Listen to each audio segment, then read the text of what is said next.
everyone, it's Suwan Unlimited, but today is author Suwan McFadden, because guess what? My Barnes & Noble event is today, my first one, and it's going to be in Tempe, Arizona. I am so excited, and today is the biggest day of my entire existence because this is my first time for my book to be on the shelves of Barnes & Noble. So my goal for today is to vlog and record and try to get some behind the scenes so you all can experience what I'm about to experience today. So I'm gonna do my best because I don't have any volunteers today. And so I'm gonna do my best to kind of show you my setup and everything like that, and just the overall experience of being in Barnes & Noble. So let's go get ready. I'm ready. Oh my goodness. And I beat the 20-minute mark because I gotta get out of here. So I just want to kind of show you everything. All right, let's go.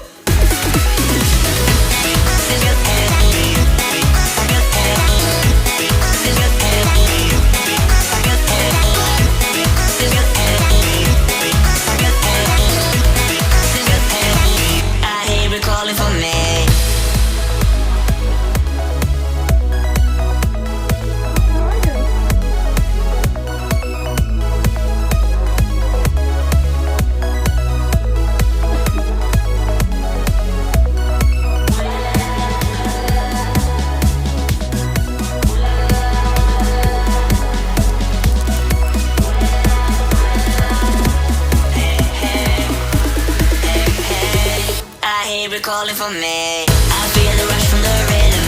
I hear it calling for me. I feel the rush from the rhythm. I hear it calling for me. I feel the rush from the rhythm. I hear it calling for me. I feel it. Can you feel it too? I feel the rush from the rhythm. I hear it calling for me. I feel the rush from the rhythm. I hear it calling for me. I feel the rush from the rhythm. I hear it calling for me. I feel it. Can you feel it too?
Calling for me. I feel the rush from the rhythm.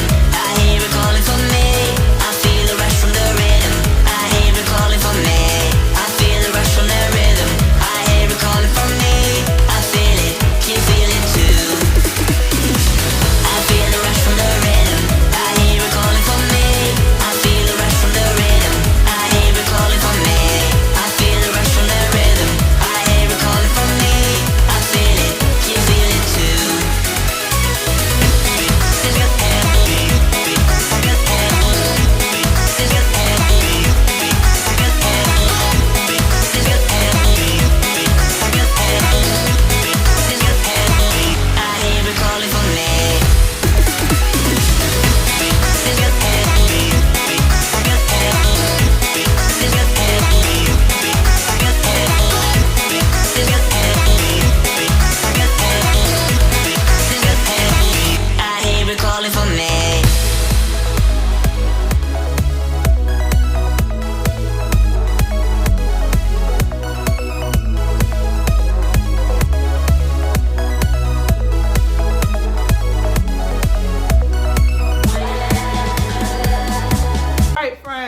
I am back from my Barnes & Noble experience.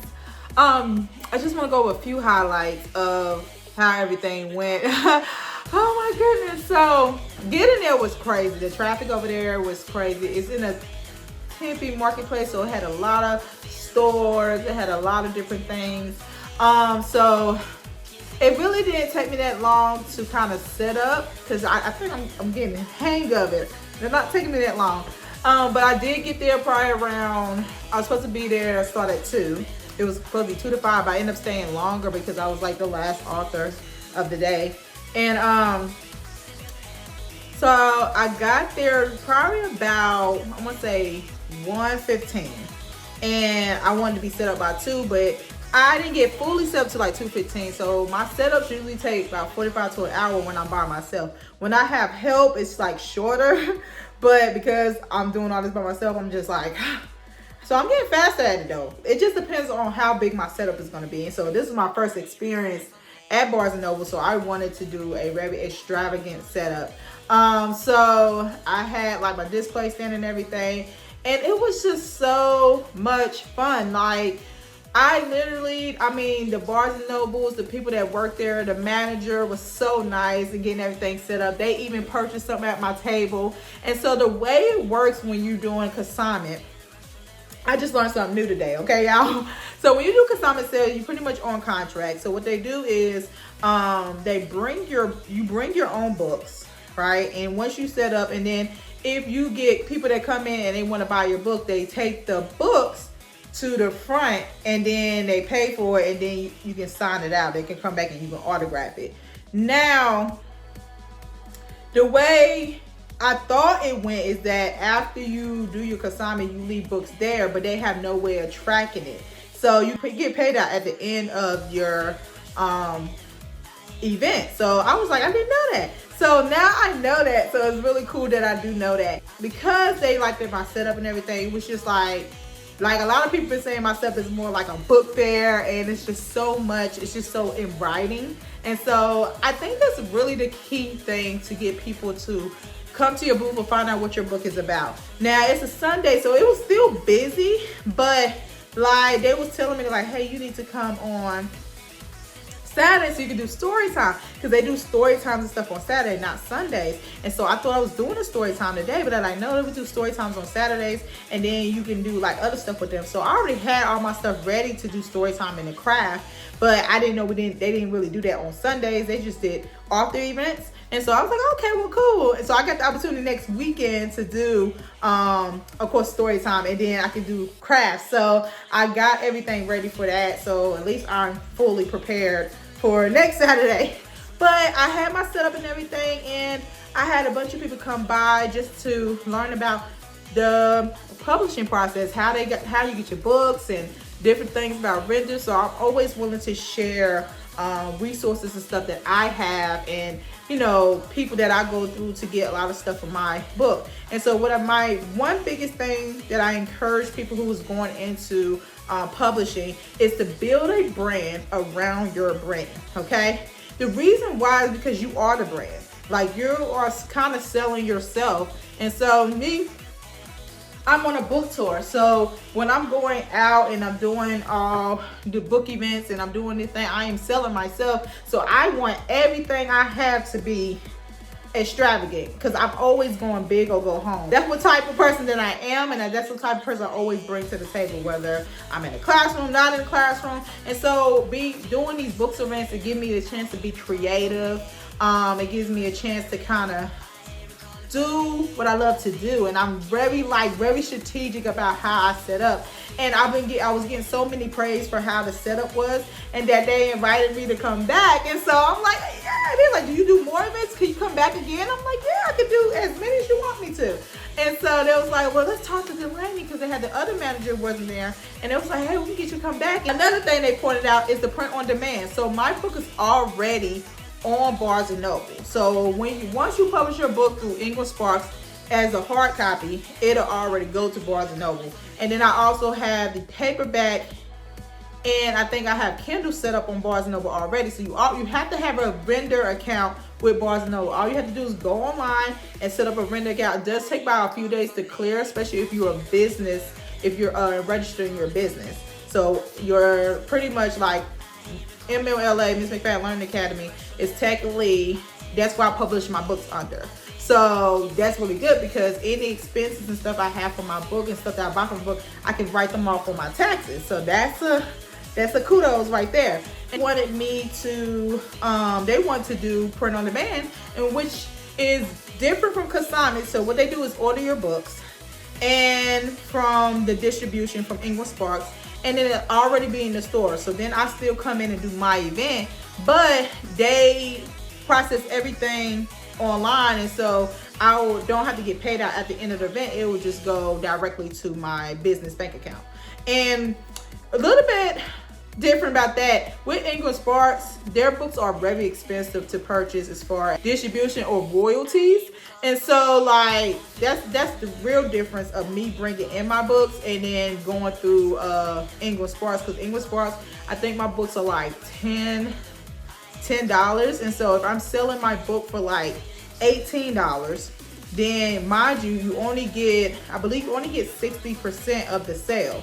So pretty much I really don't get a lot of profit from that. And so that's a good thing that I have more stuff that I add on, like stickers, bookmarks, cinch bags, all these extra stuff, because you know, if bookstores decide to go that route, then your royalties is not going to be as high as compared to if they purchase them from you or from your store, or you know, if you do consignment, you'll get more of a profit back. It's good to have more things to sell other than your book. But it's also good the fact that if they do print on demand, my book will be still in the stores. And so I am getting ready to send out a thank you letter to the Barnes & Noble in Tempe, and hopefully I can set up another summer event so I can go back out there. And I want to do like a Saturday so I can do story time and fun stuff, or set something up for the fall. That is really exciting, because are they willing to do print on demand? I will bring that back up, because that was the conversation we had today. And it was just overall amazing. But I think one good tip is having a great display, like great, because it's all about marketing. You know, it's like selling yourself. You know how you like go to McDonald's and they got this new big old burger that's sitting on this big old poster, but it's posted all on the glass, and you like, oh, that burger seems good, I'm gonna go try it. It's the same with selling your book. So pretty much you want to have a nice display to where people like, your display look nice, and they'll compliment. Even if they don't buy anything, they'll come over there and take your business card or something like that. But it was just fun, because it was my first event, and I got to like FaceTime my mom. Well, not FaceTime, she had an Android. I did a video messenger with her, and she got to see me live in action a little bit, and you know, me pitching my speech to all the people that came to my table. So it was really busy at times. I got a bunch of pictures to share, and just meeting new people and families, and it's crazy because like my last customer, I was packing up, and the last customer came out there, I was like, oh, and they see my setup, and I was breaking it down. I was like, oh yeah, I'm shut down. They was like, oh my goodness, this book would be perfect for my my little girl shoot, but we're going to Georgia because we're going on vacation. I said, and I leave tomorrow to go back to Georgia. And I was like, oh my goodness. And so I said, you know what?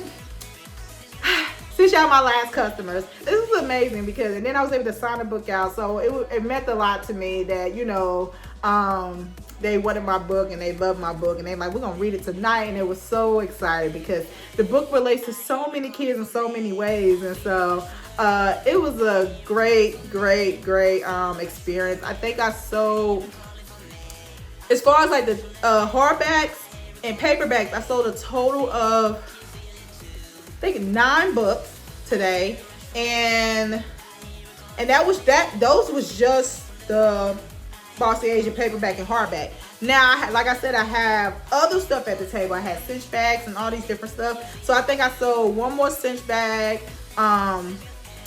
I sold a lot of label pins. A lot of people liked the label pins. I love the label pins.